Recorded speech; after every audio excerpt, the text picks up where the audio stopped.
एका जननायकाच्या जाण्याने संपूर्ण शहर आणि सर्वपक्षीय नेते ज्या पद्धतीने एकत्र आले, त्यावरून स्वर्गीय अजितदादा पवार यांचे व्यक्तिमत्व किती उत्तुंग होते याची प्रचिती येते. एक पर्व संपले. जनमानसातील दादा हरपला.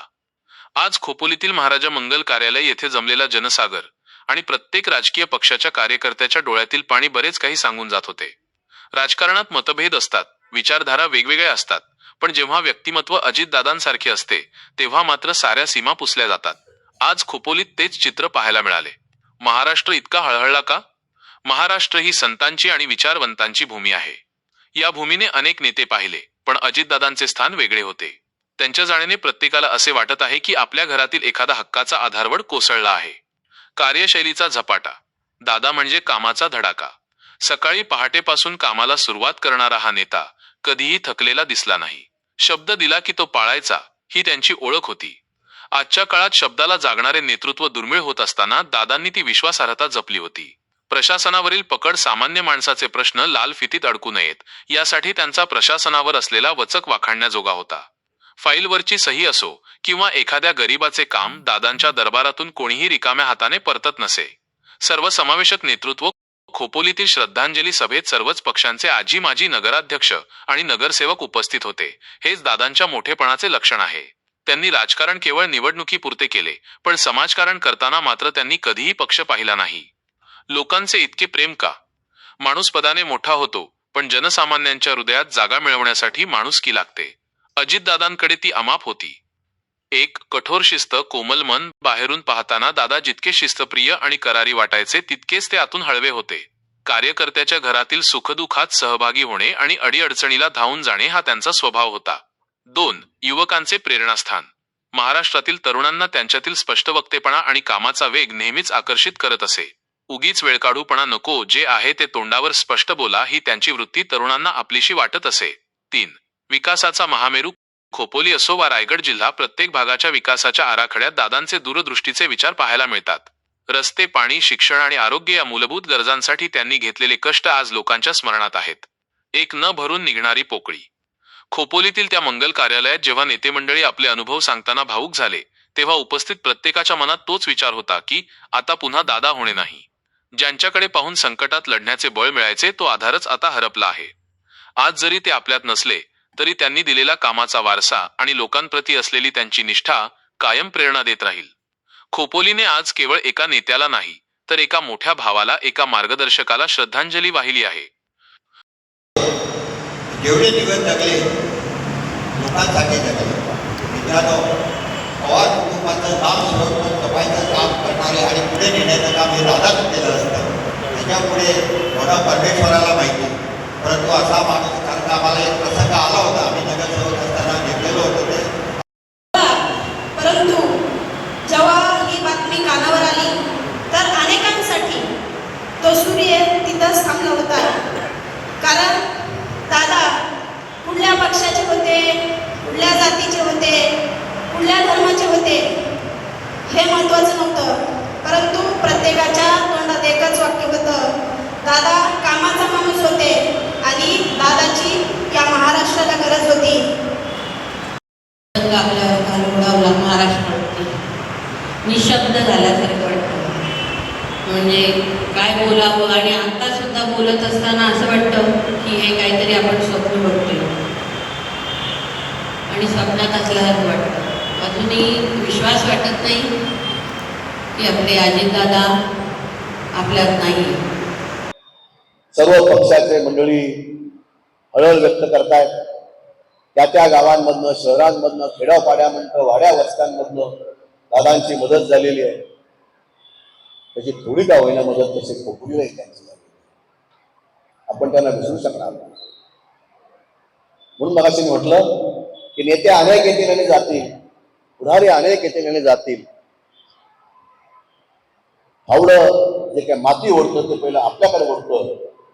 पण हा नेता असा होता की त्यांच्या पदाचा उपयोग त्याचा अनेक ठिकाणी कसा देता येतील ते त्यांनी करून घेतलेला. तेव्हा आपल्या शहराच्या वतीनं आपण त्यांना आता भावपूर्ण श्रद्धांजली अर्पण करतोय.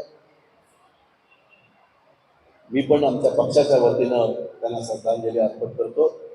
बोलण्यासारखं बरंच आहे, वेळ फार झालेली आहे. दादा गेल्यानंतर पवार कुटुंबाचं नुकसान झालेलंच आहे, पक्षाचं नुकसान सुद्धा झालेलं आहे. परंतु सर्वात जास्त महत्त्वाचं की महाराष्ट्राचं खूप मोठं नुकसान झालेलं आहे. असा नेता होणं नाही. माझी फक्त दादांना श्रद्धांजली वाहताना एकच हे असणार आहे की बारामतीच्या धर्तीवर खोपोलीचा विकास करणं हीच प्रामुख्याने आपल्या सर्वांकडून दादांसाठी श्रद्धांजली असणार आहे. त्यासाठी आपण आजच्या या श्रद्धांजली कटिबद्ध राहू खोपोलीच्या विकासासाठी. मला कधी कधी वाटतं की आपल्या महाराष्ट्राला कोणाची नजर लागली का काय समजत नाही. आपल्या 10 वर्षामध्ये खूप मोठे नेते आपल्यातून निघून गेलेले आहेत. स्वर्गीय आर पाटील साहेब असतील, प्रमोद महाजनजी असतील, गोपीनाथजी मुंडे असतील, विलासरावजी देशमुख असतील, असे प्रमुख नेते जाणं ही खूप मोठी महाराष्ट्राची आपली विकास गंगा थांबवण्याचं किंवा डेव्हलपमेंट थांबण्याचं काम आहे. कारण की सुरेखाताईंनी सांगितलं असेल, बरेच यांनी सांगितलं की 3 टप जातात असे नेते होण्यामध्ये. आणि ते नेतृत्व आता होणं, आता जो काही संघर्ष आपल्या राजकारणात प्रत्येकाला आहे, तर आता नेता हा होणं कठीण आहे. म्हणजे अशी नेतं कठीण आहे, कारण की तसे त्यांना मग 50-60 वर्ष लागणार आहेत तशा नेत्यांना वरपर्यंत जायला. आपण एक चांगल्या नेत्याला, माणसाला मुकलेलो आहोत. मी कोकणकरांच्या वतीनं, शिवसेना पक्षाच्या वतीनं, आमदार साहेबांच्या वतीनं आदरणीय स्वर्गीय दादांना भावपूर्ण श्रद्धांजली व्यक्त करतो आणि माझे 2 शब्द सांगतो. जय हिंद.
शॉपिंग केलं म्हणजे लेडीजचं हे केलं काठायला आपल्याला